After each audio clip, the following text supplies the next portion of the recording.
bienvenida a esta nueva sesión de los webinars de WRI. Mi nombre es Valeria Hurtado, soy la coordinadora de gestión y desarrollo de capacidades locales en WRI México. El día de hoy vamos a tener el cuarto y último módulo de la serie Estudios de Origen-Destino. Hoy en día existen y se continúan haciendo una gran cantidad de estudios de origen-destino con información levantada a través de entrevistas cara a cara, en muchos casos bajo la metodología de encuesta domiciliar. Sin embargo, estos estudios suelen ser subutilizados debido al desconocimiento general de estas metodologías por parte de técnicos y autoridades. Además, es cada vez más común encontrar algunos problemas metodológicos o en la calidad de los resultados. Por este motivo es importante aumentar el conocimiento del tema para que los estudios puedan ser aprovechados al máximo y orientados de la mejor manera posible. En el último módulo de esta serie, Steer Davis presentará la metodología y proceso que utilizan para el desarrollo de estudios de movilidad, así como algunos ejemplos de la aplicación de estos estudios. Abordaremos el tema a partir de la siguiente estructura. ¿Cómo realiza Steer Davis estudios de origen-destino y de movilidad? ¿Cuáles son los cuidados y consideraciones que hay que tener en cuenta? ¿Cuáles son las ventajas y desventajas? Y veremos algunos estudios de caso. Les recuerdo que durante la sesión pueden ir haciendo sus preguntas a través del chat. Al finalizar la presentación vamos a tener un espacio para que los ponentes les den respuesta. Queremos conocerlos y si están atendiendo esta sesión solos o con sus equipos de trabajo, los invito a que suban una foto a Twitter mencionando a @WRI_ciudades y con el hashtag numeral webinarsWRI. En esta sesión tenemos el gusto de que nos acompañe Mariana Bulos. Mariana es licenciada en Matemáticas Aplicadas por el Instituto Tecnológico Autónomo de México, ITAM, y tiene estudios complementarios en R, que es un lenguaje de programación, y sistemas adaptativos complejos. Su experiencia profesional incluye haber trabajado como asesora económica en PwC y como consultora en temas de transporte y movilidad en Steer Davis and Gliss. Actualmente es la coordinadora de planeación de transporte en WRI México. Ella es responsable de colaborar y desarrollar proyectos del área de ciudades con enfoque en planeación de sistemas de transporte. Uno de sus principales proyectos abarca el análisis de factibilidad para cambios de flota por nuevas tecnologías. Para adentrarnos específicamente en el tema, nos acompaña Jesús Díaz. Jesús es ingeniero en transportes y vías de la Universidad Pedagógica y Tecnológica de Colombia y magíster en transportes de la Universidad de los Andes. Su experiencia profesional incluye haberse desempeñado como consultor por más de 15 años en el sector público y privado, siendo líder de equipos de grandes desarrollos de ingeniería de tránsito en la oficina de Bogotá. Es experto en las áreas de ingeniería de tránsito, seguridad vial, microsimulación, transporte vertical, movilidad peatonal, así como en encuestas de movilidad. Cuenta con experiencia en consultoría, asesoría y capacitación en más de 12 países.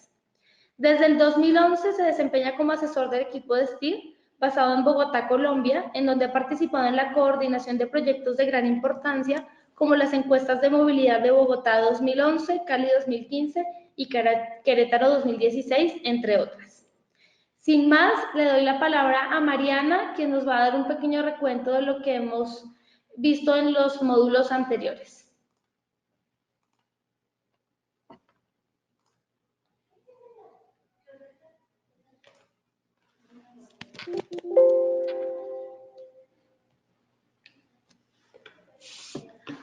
Hola, buenos días. Bueno, como ya les comentó Valeria, estamos en el cuarto módulo de la serie de encuestas origen-destino. Está titulada Metodologías y conceptos básicos de la encuesta origen-destino domiciliar. Para hacer un recuento, el primer módulo que abordamos fue la introducción y conceptos generales. El segundo fue uso de datos para la realización de estudios de origen-destino. El tercero, experiencia en el uso de información celular. Y el cuarto, que es el que nos corresponde el día de hoy, metodología y conceptos básicos de la encuesta origen-destino domiciliares. Solo para recordarles que si quieren ver cualquiera de los anteriores, están en el canal de YouTube de WRI Ciudades. Bueno, para hacer un recuento rápido de lo que se había visto, hay 4 tipos de encuestas origen-destino. Una, las domiciliares, que es la que vamos a abordar el día de hoy. La segunda es las interceptadas a bordo dentro del transporte público. La tercera son las remotas vía telefónica o por internet. Y la cuarta es el procesamiento de bancos de datos para la extracción de patrones de movilidad, que esa fue la anterior que vimos. Entonces, sin más, le damos la palabra a Jesús Díaz para que nos haga favor de empezar con la presentación.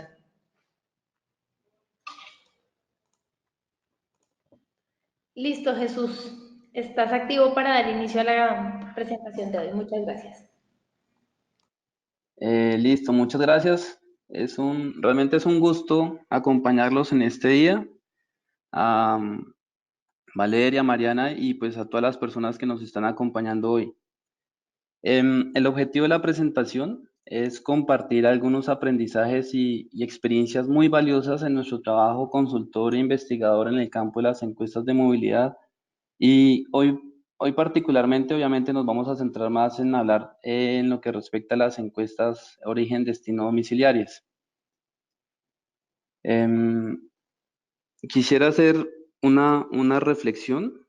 Hemos procurado desarrollar esa presentación empalmándonos de la mejor manera con los temas que se han presentado en los anteriores webinars, de tal manera que, habiendo pasado ya el tema de los conceptos básicos, los instrumentos de medición disponibles y demás aspectos, de hecho incluso el manejo y la integración de información Big Data y esos temas tan interesantes que se han venido trabajando, hoy quisieras presentarles a manera de reflexiones grandes algunos aspectos que consideramos claves en lo que tiene que ver con en el futuro y la aplicación de las encuestas de origen destino hogares. Consideramos, y esto es muy importante para nosotros, las encuestas de hogares no son instrumentos obsoletos, son instrumentos que nos brindan información útil. En vez de pensar que las nuevas tecnologías de información van a hacer desaparecer las encuestas de hogares, pensamos es que lo que viene es el gran potencial de crear sinergias y a partir de las diferentes fuentes de información poder crear análisis mucho más robustos, mucho más complejos, que incluso van a tener beneficios muy grandes, no solamente en lo que respecta a la planeación de transporte, sino además en otras áreas del conocimiento. Bueno, ustedes ya me hicieron el honor de hacer una presentación muy completa, entonces, bueno, solo recordar, mi nombre es Jesús Antonio Díaz Arévalo, asesor del equipo de STIR, y vengo apoyando en los últimos años en la dirección técnica de las encuestas de movilidad en varias ciudades de nuestra región. Y como les comentaba, nos llena de mucho gusto estar aquí acompañándolos. Voy a aprovechar para hacer una breve reseña del equipo de STIR. STIR es una compañía de origen británico con cerca de 40 años de experiencia y brinda asesoría global especializada en planeación de ciudades, infraestructura y transporte. Cuenta con 21 ciudades en 4 continentes y un equipo de más de 100 expertos multidisciplinarios de gran experiencia en el campo de la movilidad urbana y el transporte. Quisiera compartirles, para empezar, algunas de nuestras experiencias recientes que nos llevan a soportar las reflexiones que les vamos a compartir el día de hoy. El equipo de STIR ha realizado, como les comentaba, un número importante de encuestas en América Latina en los últimos años, y esto ha permitido consolidar experiencias muy importantes, además en las que se ha logrado en todos los casos una caracterización satisfactoria de las condiciones altísimamente diversas de cada entorno en particular. Entonces tenemos el caso de ciudades de gran tamaño como Bogotá y Cali en Colombia, Querétaro en México, que se desarrolló en el año 2016. Está el caso más reciente en la isla de Puerto Rico en el presente año y también ciudades de menor tamaño como Popayán, Manizales, Pereira, Río Negro en Colombia, donde cada una de ellas, como les comentaba, brinda condiciones demasiado especiales que hacen que cada encuesta, cada ejercicio sea completamente diferente y tenga sus propios retos.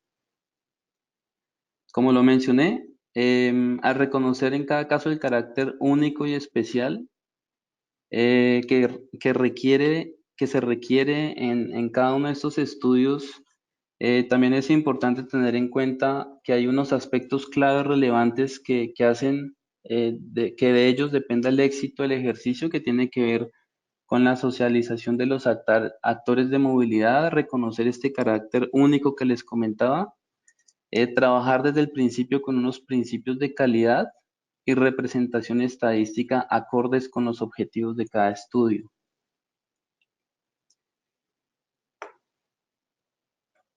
Bueno, en términos de contenido, a partir de las experiencias que les comentaba, como les comentaba también, que sintonizándonos con los webinars anteriores, hoy quisiéramos compartir más que todo unas experiencias y lecciones, sobre todo lo que tiene que ver con con el nivel de relación que existe entre el costo de este tipo de instrumentos, el nivel de calidad de la información y el uso y la aplicación de la misma.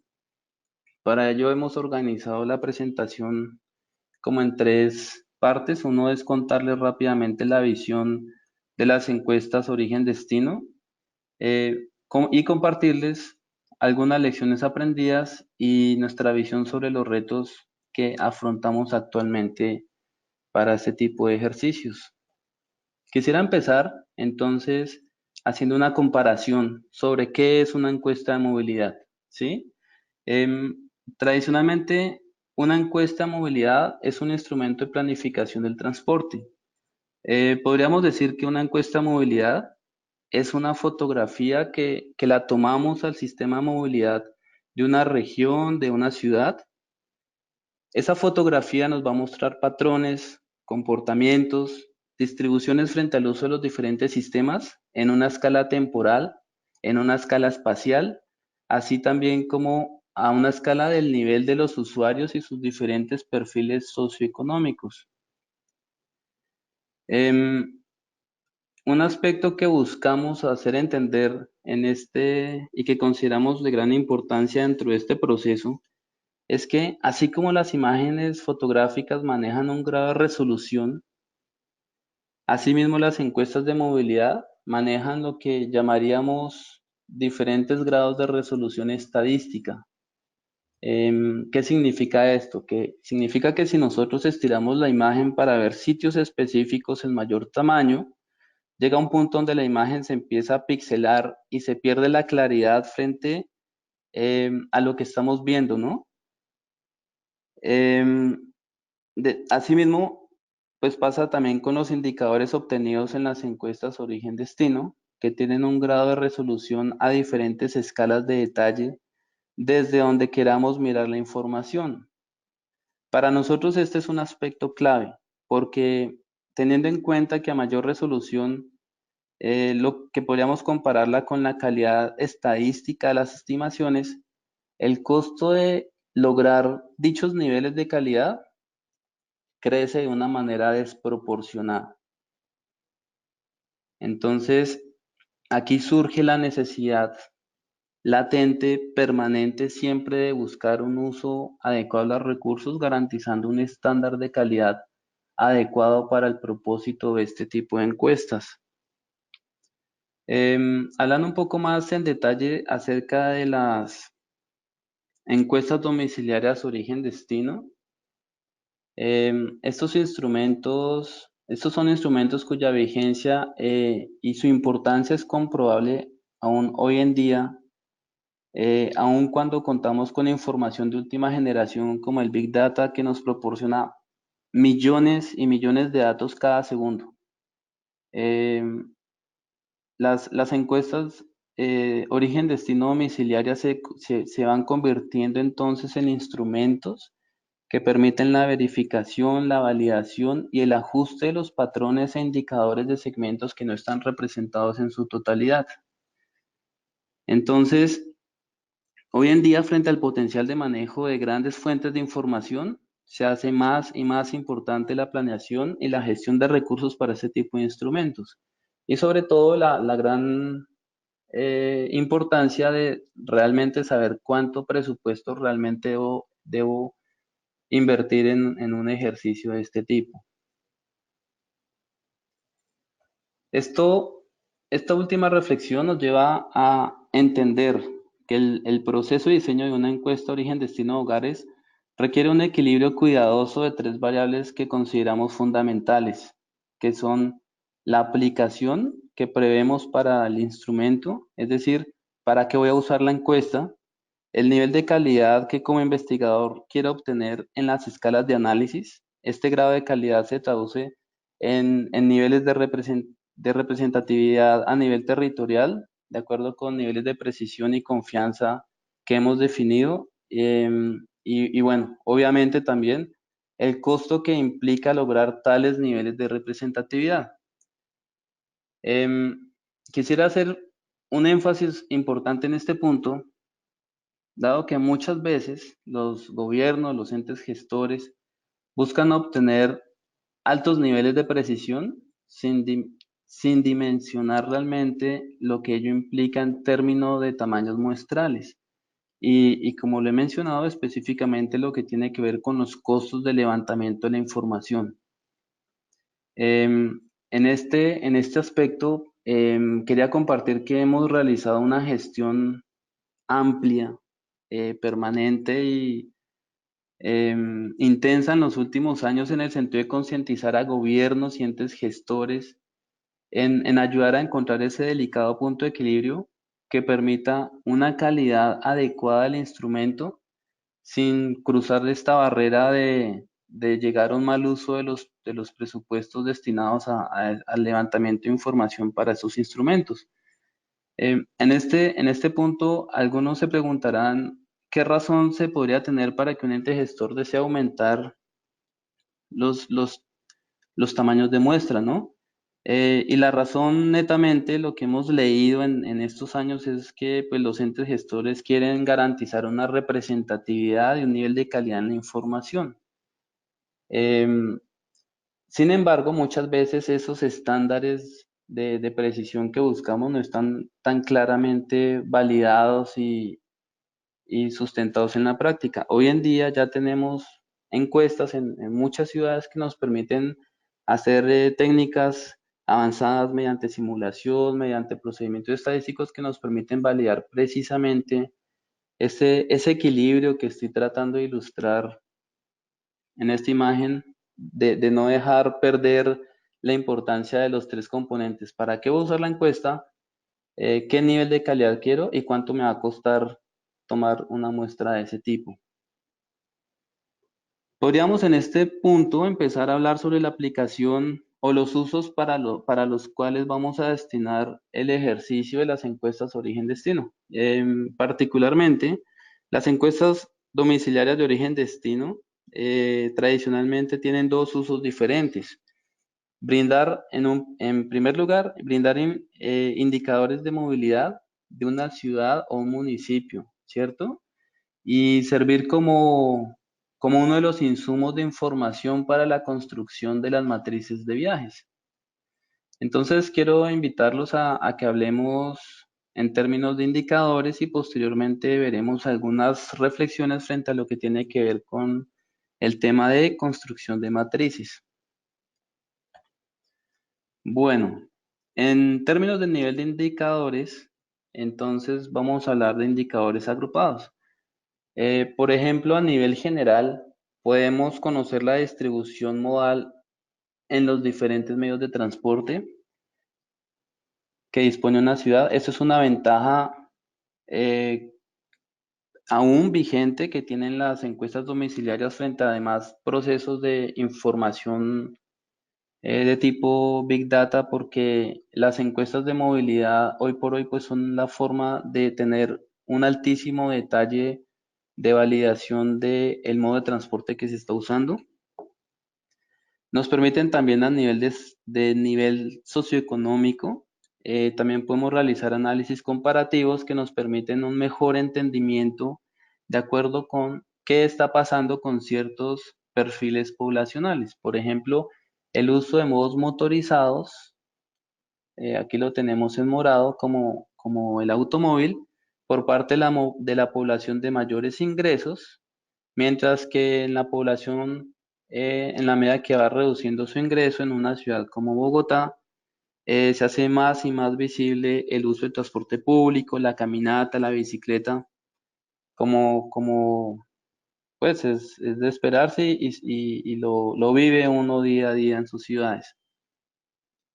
Es importante también tener en cuenta que en términos de modelación, de planeación del transporte, normalmente los insumos que se manejan utilizan estos niveles de agregación, perfiles poblacionales, nivel socioeconómico, em, para que lo vayamos teniendo en cuenta un poco ahorita cuando hablemos un poco del componente territorial. A nivel de territorio, suele suceder que se puede llegar a niveles de información espacialmente distribuidos con información útil. En estos casos, por ejemplo, podemos hablar de tasas de motorización, indicadores específicos de caminata por zonas, e indicadores de generación, de atracción, entre otros. No obstante, eh, cuando nosotros queremos hablar de calidad estadística en cada una de las zonas, eh, es muy importante mencionar que no necesariamente requerimos el mismo nivel de exigencia estadística. ¿Por qué lo decimos? Porque cuando, cuando fijémonos en estas ilustraciones, en estas primeras imágenes de la parte superior y aquí a la izquierda, tenemos indicadores de motorización y para diferentes tipos de vehículos. Mientras que en la parte inferior derecha tenemos una relación del estrato, perdón, del nivel socioeconómico de la ciudad.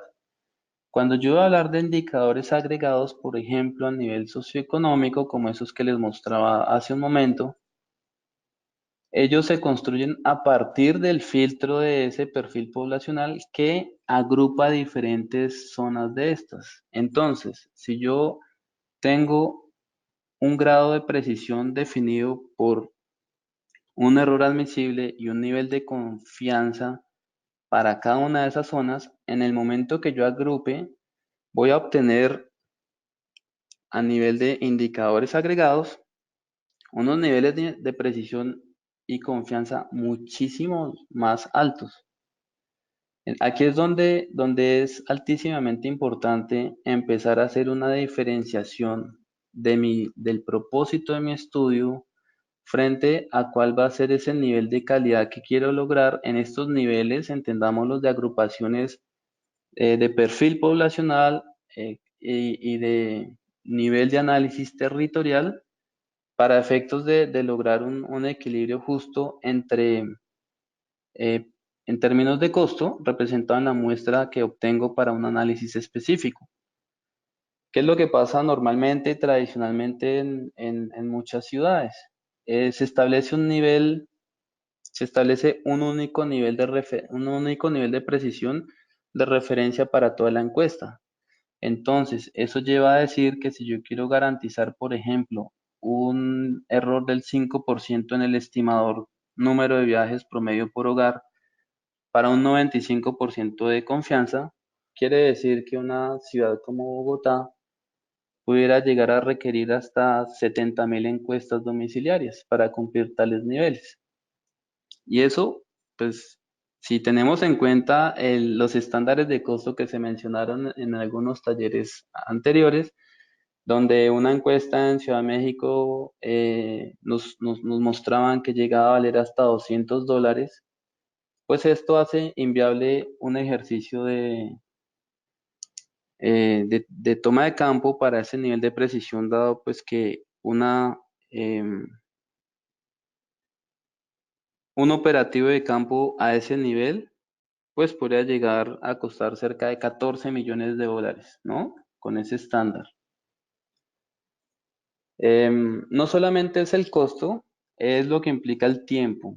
Son operativos complejos de realizar y el tiempo de levantar tal cantidad de información es, es abrumador, puede tomar varios años. Lo que hoy necesitan las ciudades es información mucho más rápida que se integre y permita ese empalme, esa integración y ese potencial con las llamémoslo tecnologías y en información que están surgiendo. Bueno, para insistir un poco más en estos aspectos, entonces quisiera invitarlos a que consideremos estos niveles de agregación de datos y su utilización, por ejemplo, según el perfil socioeconómico o por unidad territorial, y en este caso se hace indispensable pensar en lo que entendemos por niveles de precisión y confianza establecidos para cada caso, ¿cierto? Em, Nosotros consideramos que un paradigma que se debe cambiar es tratar estos niveles de agregación de datos de la misma manera en términos de representatividad, ¿no? Lo que sucede en la práctica es que sucede, y sucede muy frecuente, es que los estudios de encuestas domiciliarias origen-destino están condicionados por un nivel de precisión que considera estos errores del 5% del que ya hablamos, y un nivel de confianza del 95% por cada unidad territorial y genera sus costos, pues, como el que acabamos de referir. Em, Quisiera mencionar, seguramente esto tendrá algunas inquietudes más adelante que estaré encantado de poder compartir con todos y ver también alternativas y posibilidades de manejo de esa situación. Pero esos estándares de referencia normalmente no están suficientemente documentados bajo estudios ya de datos y de soporte. Sin embargo, tradicionalmente se ha convertido ese estándar como en el estándar mínimo a validar bajo los procesos de muestreo y de levantamiento de la información. Y básicamente lo que entendemos es que y cuando uno hace procesamiento de datos y mira encuestas anteriores y le hace un poco de historia a los datos que tienen las mismas ciudades, esto a lo que lleva es a una sobreestimación que puede ser del 700% el tamaño de la muestra frente a lo que realmente se necesita para tener un buen nivel de calidad. En esta ilustración podemos ver, asumiendo que esta gráfica solamente es válida para una unidad de análisis, que tiene la dispersión y la variabilidad de la variable número de viajes por hogar en una ciudad como Bogotá. En la medida que yo pretendo lograr mejores grados de precisión, es decir, moverme de derecha a izquierda en el eje de las X, em, en la medida que quiero reducir grados de precisión, el tamaño muestral crece desproporcionalmente, ¿sí? Por lo tanto, resulta indispensable identificar y establecer valores lógicos para el diseño. Bueno, para esta visión, realmente lo que procuramos cambiar es el paradigma de que los grandes tamaños de muestra, eh, en lugar de ser una mejora real en la calidad de la información, en algunas ocasiones son solo un gasto innecesario del presupuesto destinado a los estudios. De esta manera, insistimos y acompañamos siempre a gobiernos y a entidades gestoras en que aumentar el número del tamaño de la muestra de las encuestas no necesariamente significa mejorar la calidad del resultado de la estimación. Y, y- y nos ha ayudado, obviamente, que hoy en día existen numerosos estudios que brindan la información confiable para demostrar este planteamiento. Hoy existen encuestas históricas que permiten hacer los análisis de datos y justamente validar con rigor estadístico estas posiciones técnicas. Adicionalmente, también es súper interesante mencionar que gracias al avance tecnológico, hoy en día es posible realizar métodos mucho más sofisticados del muestreo. Por ejemplo, son muy comunes ya la aplicación de técnicas de simulación que permiten establecer el punto óptimo de crecimiento de una muestra y buscar ese punto fino adecuado para la destinación de recursos. Quisiera compartir con ustedes también, y también un poco con el fin de ilustrar esta discusión sobre los errores admisibles y el nivel de confianza. Quisiera ilustrar el efecto de estos niveles de precisión y confianza que se han establecido, y quería invitarlos a pensar de la siguiente manera. Imaginémonos que el círculo celeste, imaginémoslo como una representación del intervalo de confianza para un error admisible del 10% de la variable de estudio. Y el círculo negro, punteado como una representación, el círculo de línea negra punteada, perdón, em, considerémoslo como la representación del intervalo de confianza para un error admisible del 5%. Adicionalmente, si consideramos que cada punto rojo fuera el resultado de haber aplicado una muestra de un X número de encuestas en una zona de análisis, pudiéramos entender este diagrama que sería como un tablero de tiro al blanco, donde cada muestra aleatoria de X número de encuestas es un dardo de color rojo, ¿sí? Em, Podríamos interpretar el nivel de confianza de la estimación según la proporción de dardos que caigan dentro del círculo correspondiente al intervalo de confianza que estoy midiendo. Es decir, podría lograr un 95% en el nivel de confianza si el 95 de cada 100 lanzamientos cayeran dentro de uno de los círculos según el error admisible que es seleccionado, sea el 5 o sea el 10%. Esto es perfectamente, digamos, analizable dentro de técnicas de simulación, mucho más entendible, digámoslo así.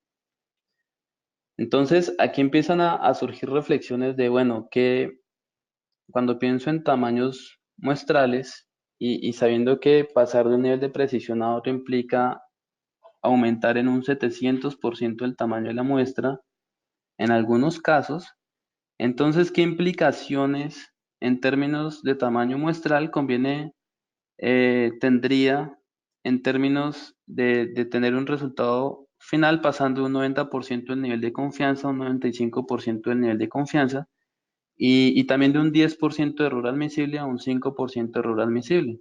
Toda vez que ello implica pues estos aumentos de muestra que les he comentado y en consecuencia el costo desproporcionado a la información. Entonces, una reflexión muy grande a plantear es, bueno, ¿a qué nivel estoy usando la información que recolecto a nivel territorial? ¿Qué uso le estoy dando a la información que estoy recolectando a nivel agregado, ¿sí? En términos de perfiles socioeconómicos, según lo que ilustramos hace un momento. ¿Cuál de esos indicadores quiero que caigan dentro del intervalo celeste con un 90 o un 95% de probabilidad? ¿Cuál de esos indicadores quiero que estén dentro del círculo negro con un 90 o un 95% de probabilidad?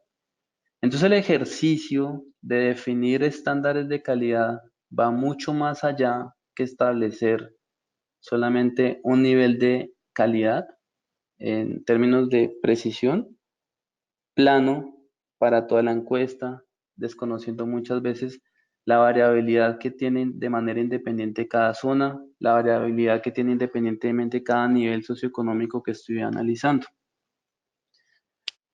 Digamos que esa es una de nuestras grandes reflexiones y es un aspecto en el que insistimos y tratamos de acompañar a los gobiernos, a los gestores, en términos de darle un uso adecuado a los recursos.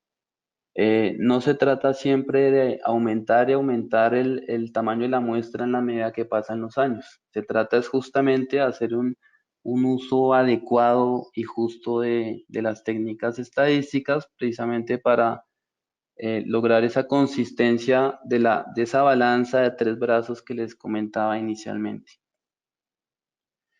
Esto nos lleva a concluir algunas invitaciones, a resumirlo como en estas conclusiones. Todo estudio de encuestas origen-destino domiciliarias debe considerar un estándar de tamaño de muestra mínimo y un tamaño de muestra máximo.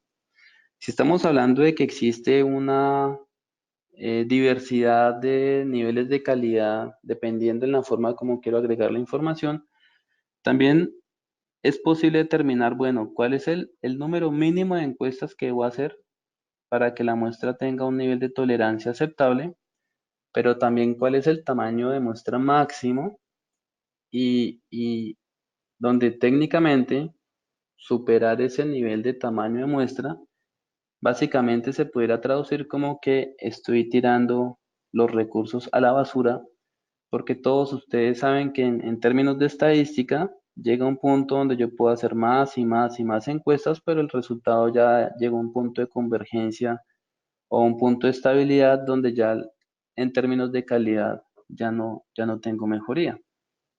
Como les digo, es algo en lo que tratamos de llamar mucho la atención. Y como les comentaba, también un poco concluyendo esa reflexión, es que los niveles de confianza y precisión deben ser establecidos según el grado de aplicación y, como lo comentamos, agregación de la información.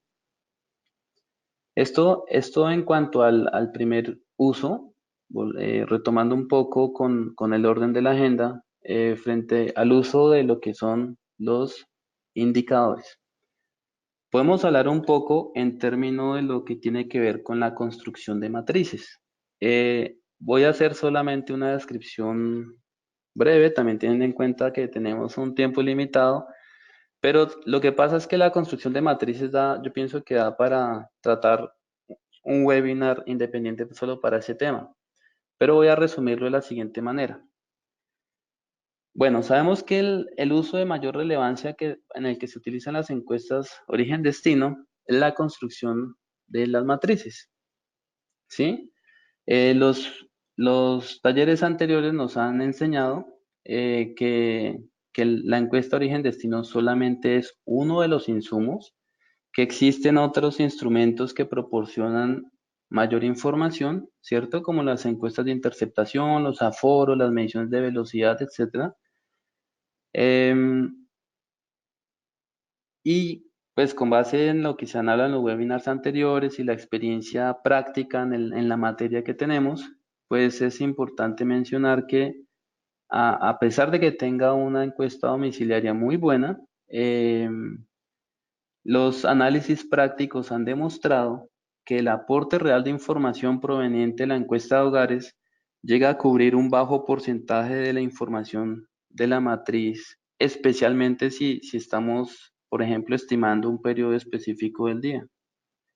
Por esa razón es necesario contar con instrumentos complementarios como las encuestas de interceptación, que aportan una gran cantidad de información, diríamos, considerablemente significativa.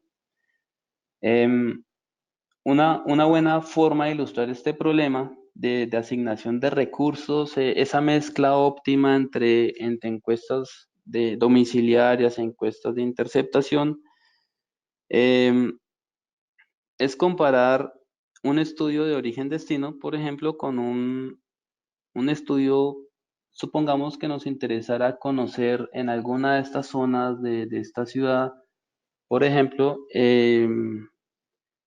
conocer cuántos hogares compran pollo y en qué cantidad, ¿sí? Y aquí voy a tomar un ejemplo, una analogía que escuché en algún momento del ingeniero Germán Lleras, que es el director regional de la compañía. Es muy interesante, el asunto es el siguiente. Si yo quisiera conocer cuántas personas compran pollo en una zona de análisis, tengo dos caminos posibles. El primer camino es ir casa por casa y preguntar quiénes compran pollo. El, el segundo camino es ir directamente a la tienda, al almacén o al mercado donde vendan pollo y sencillamente entrevistar a las personas que lo adquieren. Entonces, uno diría, bueno, ¿cuánto me costaría ir a todas las casas a preguntar, hacer esa consulta, y cuánto me costaría ir a un cierto número de mercados o de almacenes a entrevistar específicamente a las personas que están haciendo la compra? Entonces uno pensaría que obviamente ir a todas las casas resultaría muy costoso, ¿cierto? Entrevistar cientos de miles de hogares, entrevistar otros cientos y miles de personas que viven dentro de esos hogares. Mientras que si tengo localizados, digámoslo así, 10 lugares en ese sector donde venden pollo, pues sería mucho más fácil esperar a que alguien lo compre para preguntarle cuánto compró y algunas características de esa persona.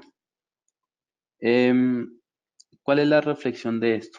Pensaríamos que ir a todas las casas, a todos los hogares, tendría un costo muy alto para realmente tener una representatividad en esa estimación. Por otro lado, pensaríamos que ir al lugar donde venden ese producto, entrevistar directamente a las personas que están involucradas en la variable que nos interesa analizar, sería una manera muy económica y muy ágil de encontrar la información que necesitamos. No obstante, si me enfoco solo en uno o solo en otro, pensando de pronto en la parte económica, siempre voy a tener algún segmento que se me queda sin información. Entonces la clave del ejercicio siempre va a ser yo necesito medir una información en los hogares porque necesito validar unos perfiles poblacionales, unos perfiles socioeconómicos, pero también necesito ir especialmente al lugar donde consigo esa variable de estudio porque es información muy útil, muy directa, enfocada a 100% a los individuos que tienen que ver con esa variable, pero la reflexión es que no lo podemos hacer de manera independiente, tenemos que siempre lograr esa justa combinación, ¿sí?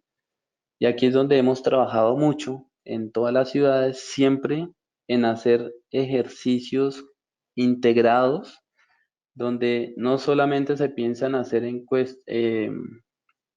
operativos de origen destino de hogares, sino que se piensa en instrumentos complementarios completos que involucran una parte de hogares estadísticamente soportada por unos niveles de calidad objetivo y una parte gruesa, muy gruesa, de información de campo de interceptación que nos brinde información puntual de los usuarios que nos interesan utilizar.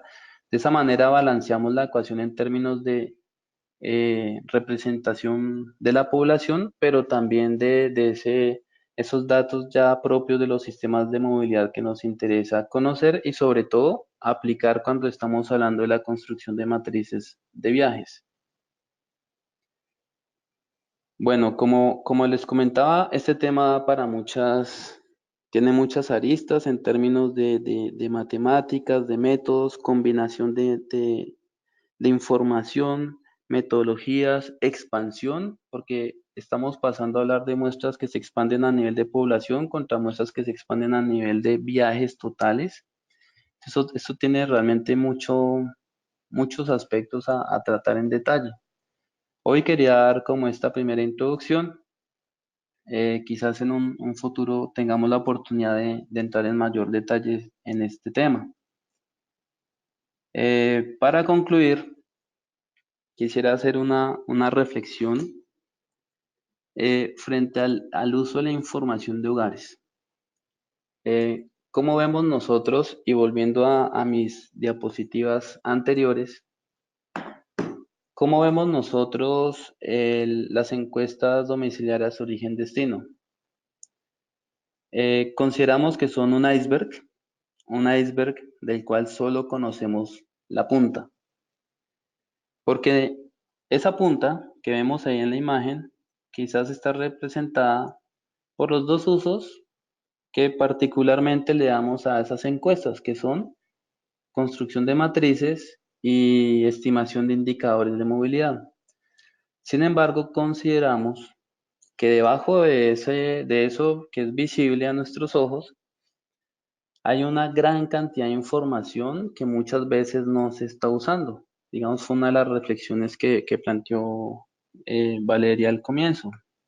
Es información que de pronto por desconocimiento no se está usando, pero es información que se pudiera usar no solo para los propósitos de planeación de transporte, sino para muchas otras áreas del conocimiento.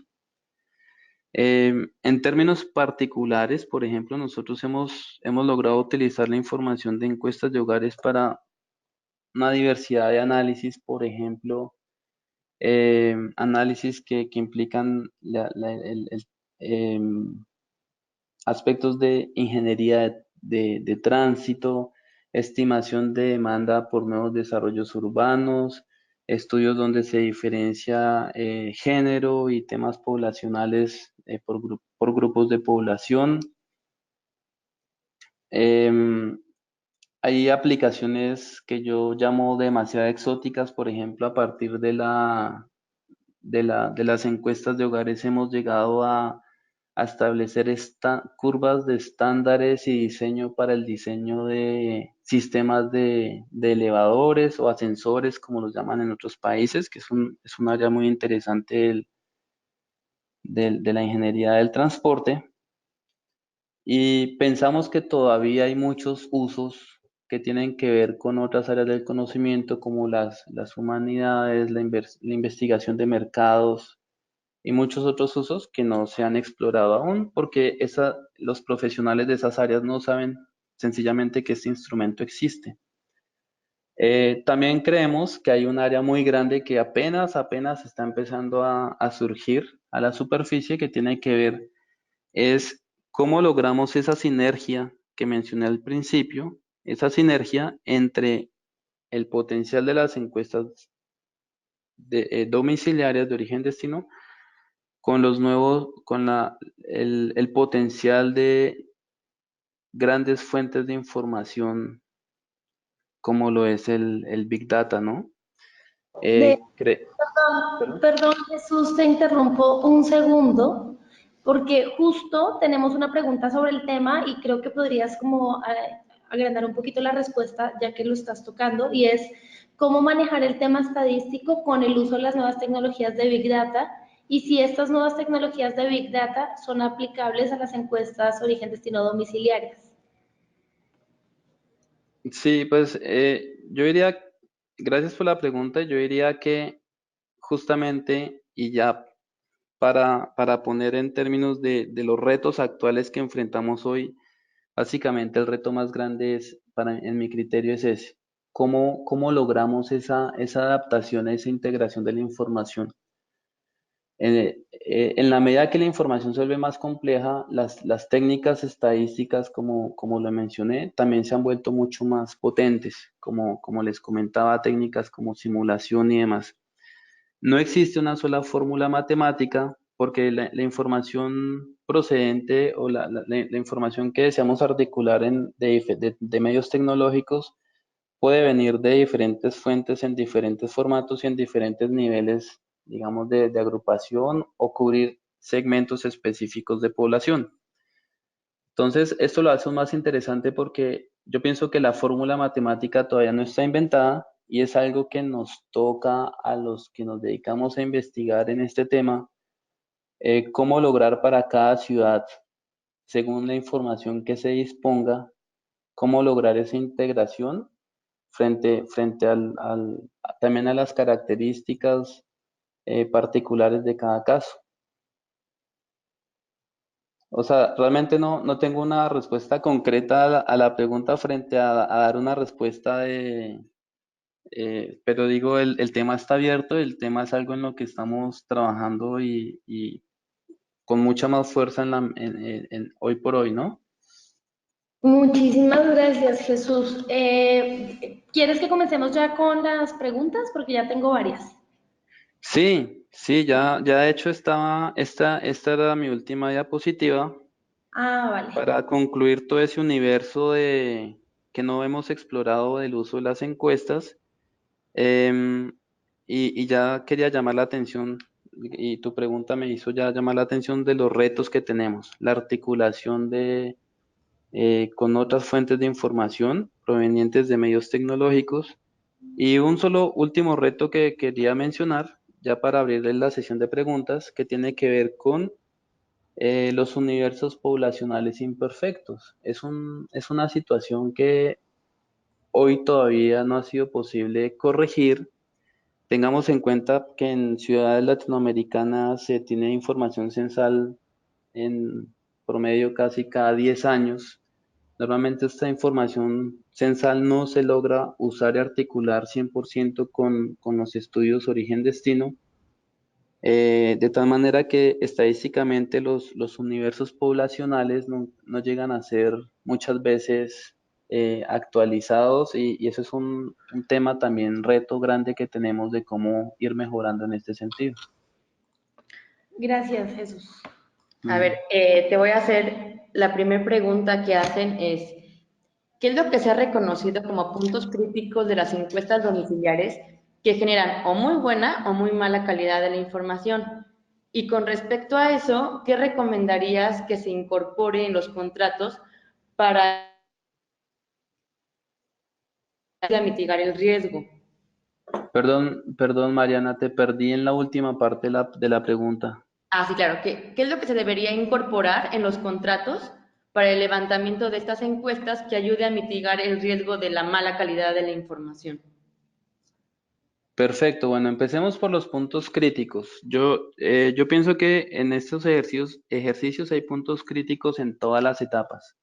Como lo mencionaba, desde el inicio, la consistencia del universo de población con el que vamos a trabajar, porque este define no solo el tamaño de la muestra en cierto grado, sino también la expansión de la misma. Entonces, el tema del universo muestral es clave al inicio y al final del ejercicio.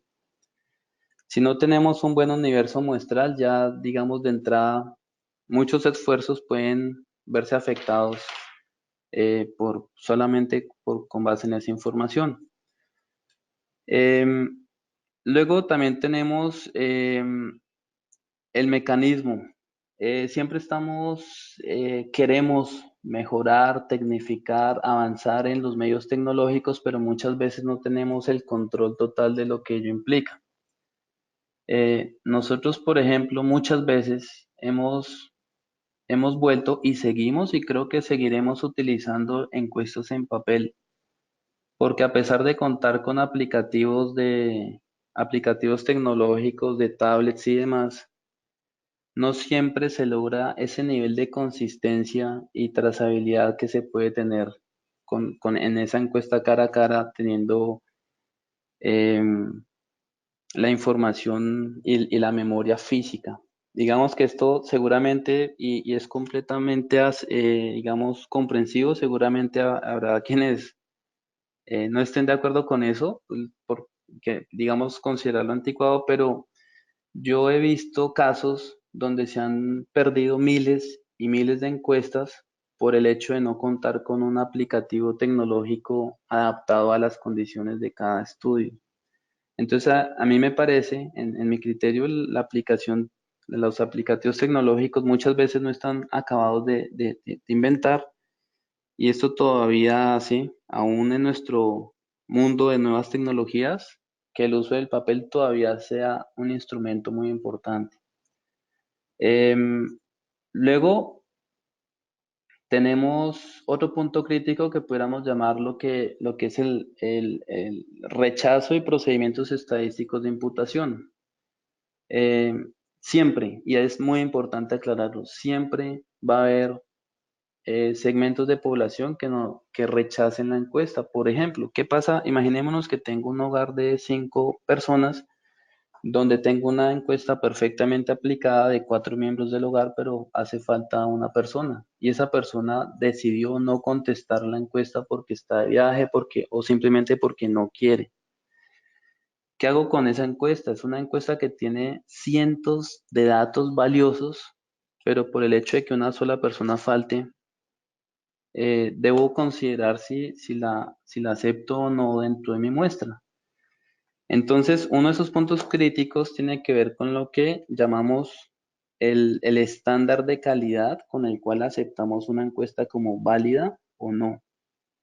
Ese estándar de calidad es clave, es muy importante y volviendo a la segunda parte de tu pregunta, es algo que considero debe existir en todo proceso contractual. ¿Cuál es el estándar de calidad que se le va a aplicar individualmente a cada encuesta para ser aceptada o no dentro de la muestra?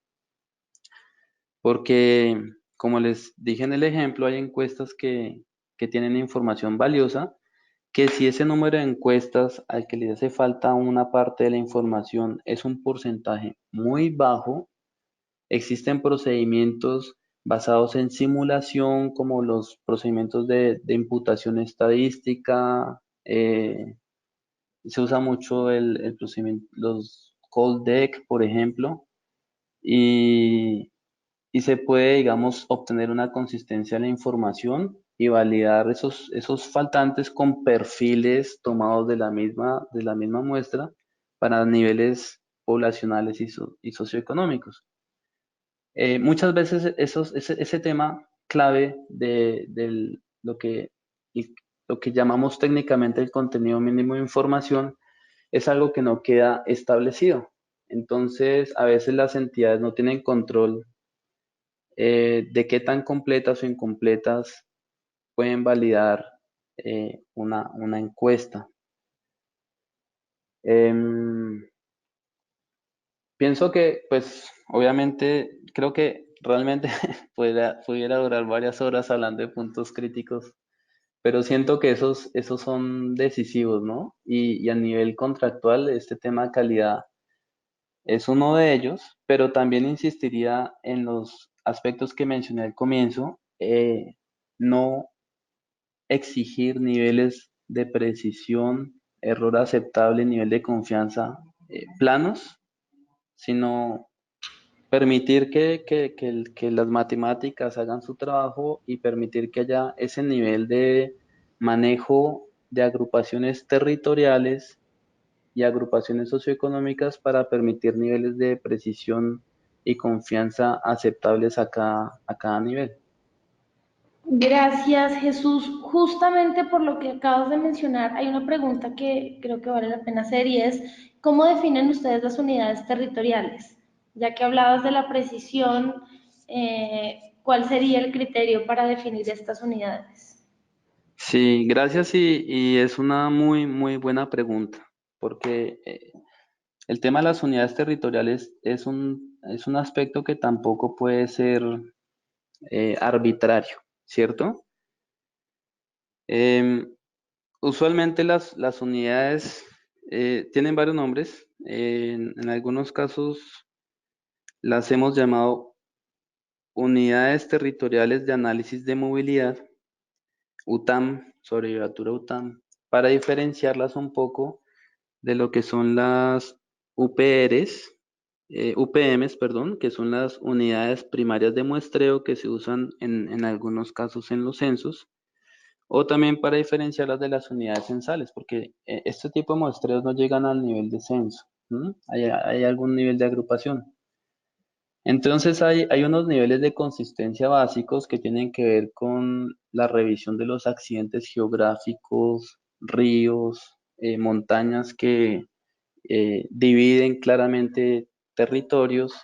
Están los niveles de usos del suelo que hay que entrar a revisar porque, por ejemplo, a veces se mezclan equipamientos, por ejemplo, como bibliotecas, parques con áreas residenciales que tienen diferentes naturalezas en términos de origen y destino, y eso hace que los indicadores se revuelvan, se integren y después no sea fácil de entender estas tasas particulares de uso de los modos de transporte y de generación de atracción. Entonces el uso del suelo juega un papel importante. Otra variable muy importante en ese caso tiene que ver con los niveles socioeconómicos, tratar de lograr esa uniformidad, esa similitud de niveles económicos. También está el tema de la malla vial y una variable determinante, obviamente, que es el número de hogares promedio que van a resultar en cada zona de análisis de movilidad.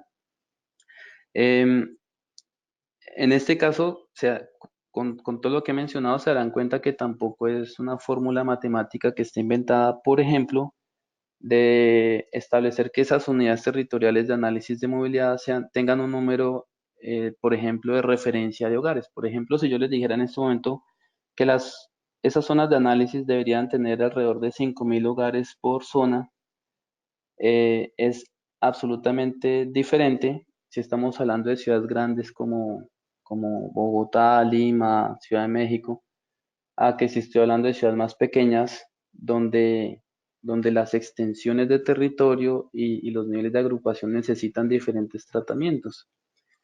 Entonces, em, pienso que es algo que aquí sí que nos surge una balanza como la que ilustré al comienzo, con muchos más brazos, porque se trata de equilibrar uso de suelo, accidentes geográficos, malla vial, estatus socioeconómico, población existente en cada zona y demás.